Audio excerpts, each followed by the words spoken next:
राधे श्याम। तो फ्रेंड्स आज आम किसी नुआ ज्ञान नेबा। आज भगवान कौन कहते से विषय जानिबा चलतु। आज भगवान असुर मान विषय विस्तार हिसाब से कहे से विषय आम जानिबा।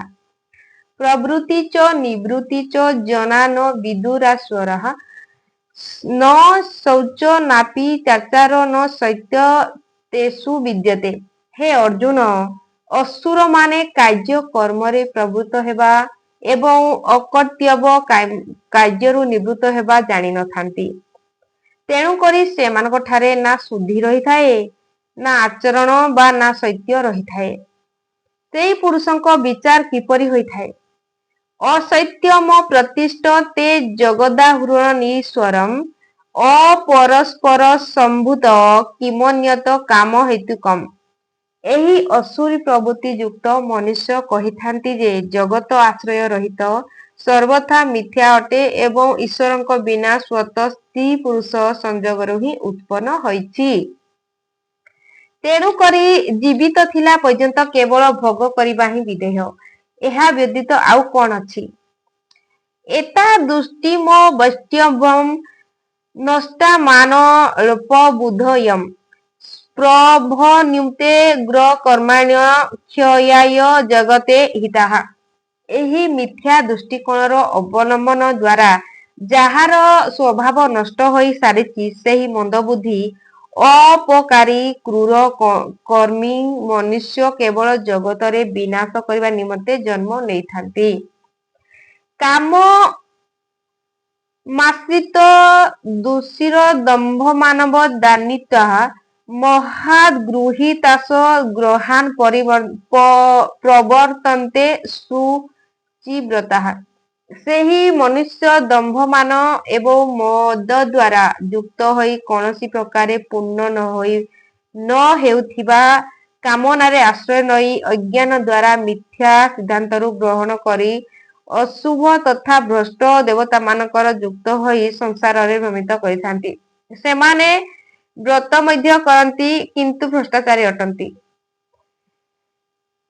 ଚିନ୍ତା ମୋ ପରିମେୟା ଚ ପ୍ରୟୟାନ୍ତା ପାଶ୍ରିତା କାମୋପଭା ପରମା ଏତାବଦିତ ନିଶ୍ଚିତଃ।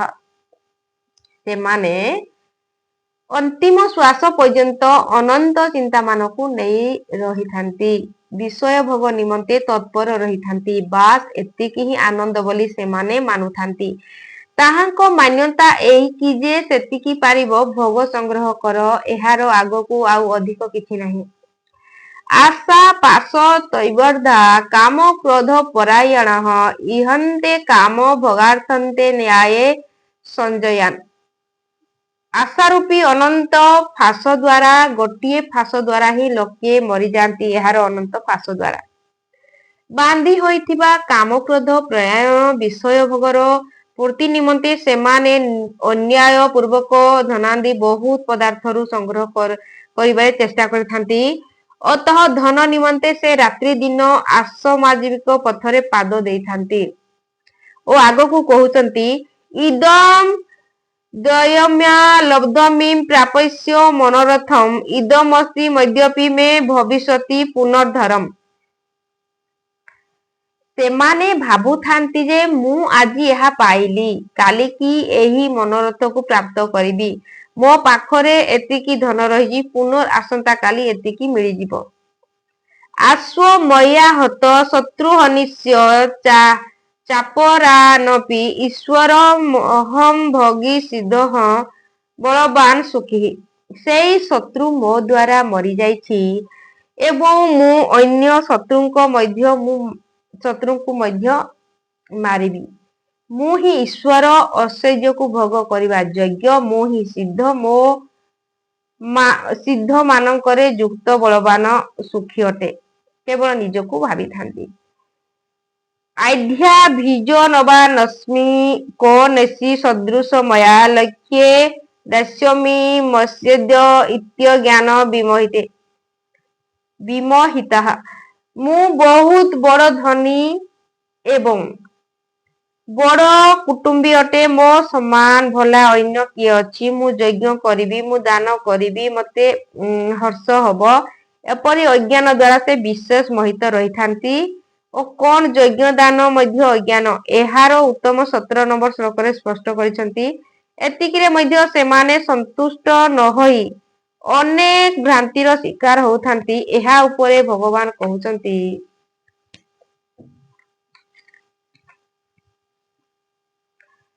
ଅନେକ ଚିତ୍ତ ବିଭ୍ରାନ୍ତା ମୋହଜାଲ ସମାବୃତା ପ୍ରସକ୍ତା କାମ ଭୋଗେଷୁ ପଦନ୍ତି ନରକେ ଶୌଚ।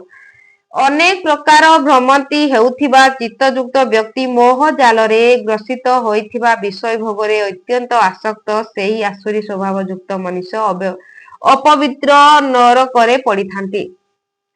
ଆଗକୁ ଶ୍ରୀକୃଷ୍ଣ ସ୍ୱୟଂ କହିବେ ଯେ ନରକ କଣ, ସେଇ ବିଷୟରେ ପଢିବା। ଆତ୍ମସମ୍ଭାବିତ ସ୍ତବା ଧନ ମାନବ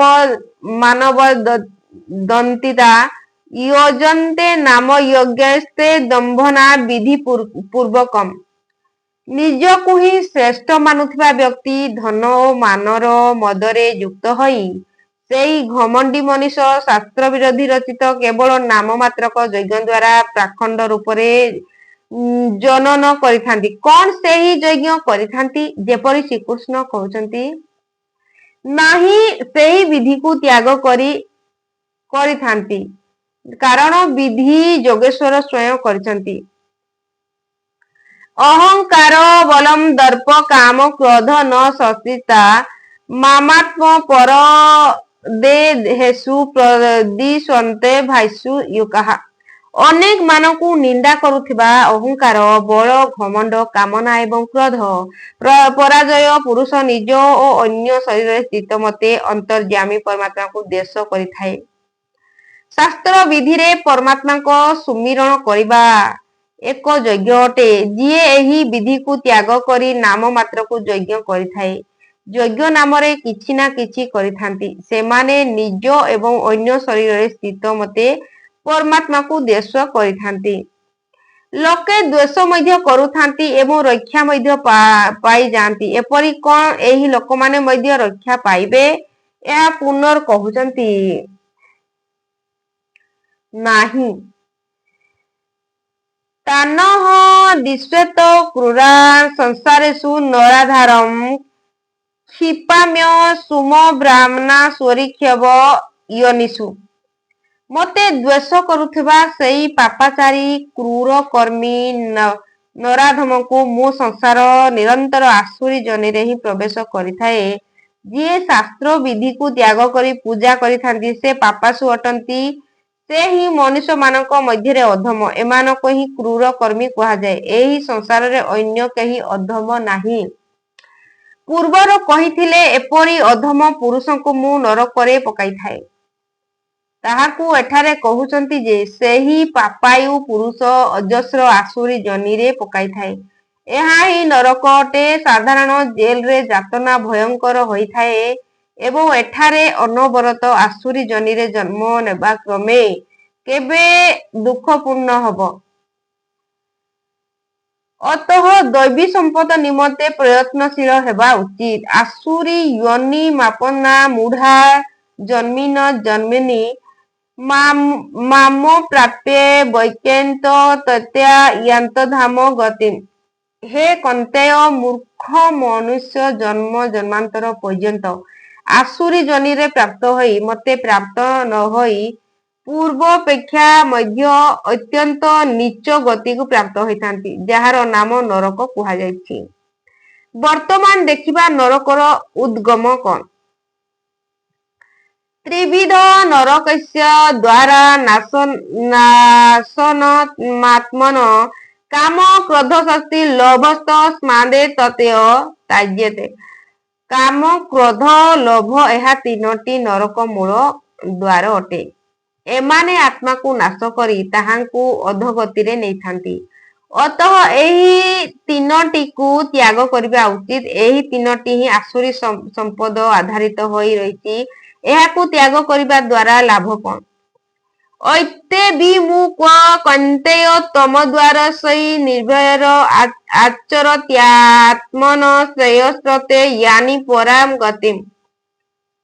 ହେ କନ୍ତେୟ, ନରକର ଏହି 3 ଦ୍ୱାରରୁ ମୁକ୍ତି ହୋଇଥିବା ପୁରୁଷ ନିଜର ପରମ କଲ୍ୟାଣ ନିମନ୍ତେ ଆଚରଣ କରିଥାନ୍ତି, ଯାହା ଦ୍ୱାରା ସେ ପରମ ଗତି ଅର୍ଥାତ୍ ମୋତେ ପ୍ରାପ୍ତ ହୋଇଥାଏ। ଏହି 3 ବିକାର ମାନଙ୍କୁ ତ୍ୟାଗ କରିବା ପରେ ହିଁ ମନୁଷ୍ୟ ନିୟତ କର୍ମକୁ କରିପାରିଥାଏ, ଯାହାର ପରିଣାମ ପରମ ଶ୍ରେୟ ଅଟେ। ୟ ଶାସ୍ତ୍ର ବିଧି ମୃତାଂଶୁଜ ବର୍ତ୍ତତେ କାମ କାରତଃ ନ ସି ସିଦ୍ଧମପ୍ନୋତି ନ ସୁଖ ପରାଗତି। ଯେଉଁ ପୁରୁଷ ଉପରୋକ୍ତ ଶାସ୍ତ୍ର ବିଧିକୁ ତ୍ୟାଗ କରି ସେହି ଶାସ୍ତ୍ର ଅନ୍ୟ କୌଣସି ନୁହେଁ ବରଂ ଇତି ଗୁହ୍ୟତମ ଶାସ୍ତ୍ରମ୍ ଗୀତା ସ୍ୱୟଂ ପୂର୍ଣ୍ଣ ଶାସ୍ତ୍ର ଅଟେ, ଯାହାକୁ ସ୍ୱୟଂ ଶ୍ରୀକୃଷ୍ଣ କହିଥିଲେ, ଏହି ବିଧିକୁ ତ୍ୟାଗ କରି ନିଜ ଇଚ୍ଛା ଦ୍ୱାରା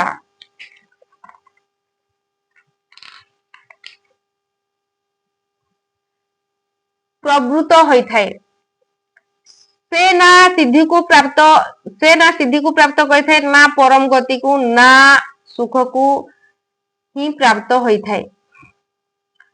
ସସ୍ମାତ୍ ଶାସ୍ତ୍ର ପ୍ରମାଣ ତେ କାର୍ଯ୍ୟ ବ୍ୟବସ୍ଥିତ ଜ୍ଞାତା ଶାସ୍ତ୍ର ବିଧାନନ୍ତେ କର୍ମ କର୍ତ୍ତୁମିହାର୍ହସି।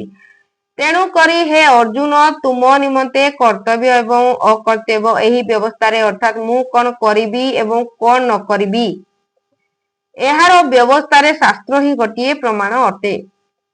ଏହିପରି ଜାଣିକରି ଶାସ୍ତ୍ର ବିଧି ଦ୍ୱାରା ନିର୍ଦ୍ଧାରିତ କରାଯାଉଥିବା କର୍ମକୁ ତୁମେ କରିବା ଉଚିତ।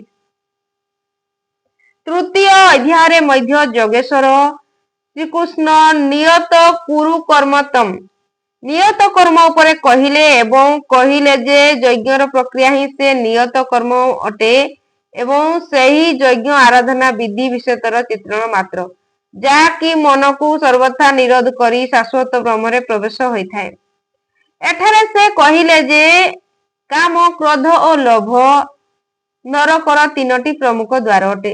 ଏହି 3ଟିକୁ ତ୍ୟାଗ କଲା ପରେ ହିଁ ସେହି ନିୟତ କର୍ମର ପ୍ରାରମ୍ଭ ହୋଇଥାଏ, ଯାହାକୁ ମୁଁ ବାରମ୍ବାର କହିଲି, ଯାହାକି ପରମ ଶ୍ରେୟ, ପରମ କଲ୍ୟାଣ ଦେଉଥିବା ଆଚରଣ ଅଟେ। ସାଂସାରିକ କାର୍ଯ୍ୟକଳାପ ଯେଉଁ ବ୍ୟକ୍ତି ଯେତିକି ବ୍ୟସ୍ତ ରହିଥାଏ, ସେତିକି ହିଁ କାମ, କ୍ରୋଧ, ଲୋଭ ତାଙ୍କ ନିକଟରେ ଜୀବନ୍ତ ରୂପରେ ମିଳିଥାଏ।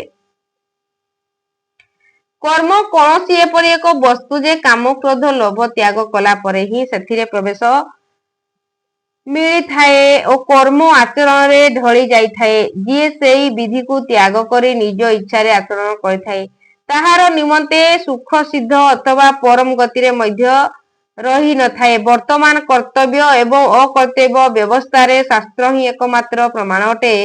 ଅତଃ ଶାସ୍ତ୍ର ବିଧି ଅନୁସାରେ ହିଁ ତମକୁ କର୍ମ କରିବା ଉଚିତ। ସେହି ଶାସ୍ତ୍ର ହେଉଛି ଗୀତା। ତ ଏଇଠି ରଖିବା।